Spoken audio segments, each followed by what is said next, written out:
Everyone, আশা করছি তোমরা অনেক ভালো আছো, সুস্থ আছো। প্রতিদিনের মতো আবারও নতুন ভিডিওতে তোমাদের সবাইকে জানাচ্ছি অনেক অনেক ওয়েলকাম। তো এখানে দেখতে পাচ্ছ আমাদের বেগুন গাছটা কত সুন্দরভাবে ফুল ফুটেছে, আর তারই মাঝে একটা গাঁদা ফুলের গাছও ছিল। আমি বসিয়েছিলাম, আমার মেয়ে দেখো ওর পাশে পাম্পারটাকে পাকিয়ে পাকিয়ে আর বেঁধে রেখেছে।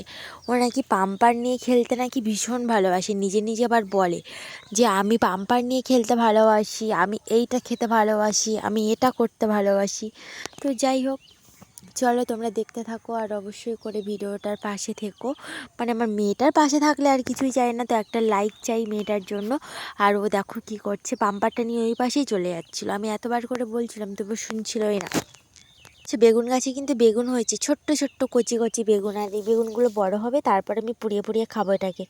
আর আমি বিশেষ করে বেগুন ভাজা বা তরকারি খুব একটা পছন্দ করি না, কিন্তু মাঝে মাঝে বানাই। সব থেকে আমার বেশি ভালো লাগে বেগুনের পোড়াটা। ওই পোড়ার যে গন্ধটা জাস্ট দারুণ, আমার খেতে ভালোই লাগে। আর ওর সাথে যদি একটু ভাজা লঙ্কা হয় তাহলে তো আর বলাই নয়। এই গাঁদা ফুল গাছটাতে দেখতে পাচ্ছ সব গাঁদা ফুলগুলো শুকনো হয়ে মরে গেছে। আর এই বড় একটা গাঁদা ফুল ফুটেছে। গাছটা খুব একটা বড় হয়নি, তবুও কয়েকটা ফুল কিন্তু ভালোই ফুটেছিল। আর আরও দু তিনটে গাঁদা ফুল গাছ ছিল, বাট সেগুলো শুকনো হয়ে যেন সে মরে যাওয়ার মতো একটা অবস্থা। আমি যেটা ভাবলাম যে সব গাছেরই কিন্তু এখন বর্তমান অবস্থায় সার দিতেই হয়, ফুল থেকে আর ফল থেকে সব গাছে। তো এখন দেখো এখানে বড়িগুলো শুকনো হয়ে গেছে, মা এটাকে ঠিকঠাকভাবে দিতে বলছিল। এগুলো কালকের বড়ি, কিন্তু কাল দিয়েছি। কাল দেওয়া আর আজকে দেওয়া কিন্তু অনেকটাই তফাৎ। এগুলো একদম কড়কড়ে হয়ে গেছে। কালকের রোদটা এতটা প্রখর ছিল, মানে একটা রোদেই সব কামাল করে দিয়েছে। আর আজকের আমি আর মা মিলে এই বড়িটা দিয়েছি।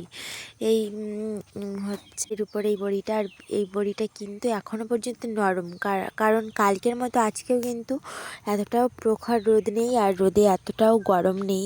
গরম ভাব থাকলে তবেই না বড়িটা শুকনো হবে। তো চলো এখন তোমরা দেখতে থাকো। আর এবছরের মতো লাস্ট বড়ি দেওয়া আমি আজকে শেষ করলাম। জানি না এরপরেও মা দেবে কিনা, আমি তো চলে যাবো কটা দিন পর, কারণ আমারও এখনও এক্সাম রয়েছে আরেকবার। তো জানি না কি হবে, তো তোমরা দেখতে থাকো। দুপুরে দেখো কী দিয়ে ভাত খেতে বসেছি, এখন খাচ্ছি বিটকপির ভাজা দিয়ে। বিটকপি ভাজার সাথে চিংড়ি মাছ দিয়েছিলাম, আর এখানে মেয়েকে খাইয়ে দিচ্ছিলাম। আর ওখানেও দেখো ওল আর চিংড়ি মাছের একটা তরকারি ছিল, সেই কালকের চিংড়ি মাছগুলো নিয়ে এসেছিলাম সেই তরকারিটা। তো আজকের ভিডিওটা কেমন লাগলো অবশ্যই লাইক করো, চ্যানেলটিকে ঝটপট সাবস্ক্রাইব করো। আর আজকের একটা ছোট্টখাট্টো ভিডিও দিলাম, ব্লগ ভিডিও, ছোট্টখাট্টো হয়ে গেছে। তো কাল থেকে আবারও বড় দেওয়ার চেষ্টা করবো। আর সামনেই তো সরস্বতী পুজো আসছে, তোমরা কে কেমন লুকে সাজছো অবশ্যই জানিও কিন্তু। আর আমরাও তো সাজবো, সেটুকু তো প্ল্যান আছে। জানি না কতটা কি আশা পূর্ণ হবে, তবে আশা তো করে যেতেই হয়। আশা না হলে আশাটা আমাদের ফলবে কি করে, তাই না? চলো এখন খাওয়া দাওয়াটা সেরে নিই, ততক্ষণ তোমরা লাইক করো, আমার চ্যানেলটিকে সাবস্ক্রাইব করো। কালকের দেখা হচ্ছে আবার একটা নতুন ভিডিওর সাথে। তো চলো।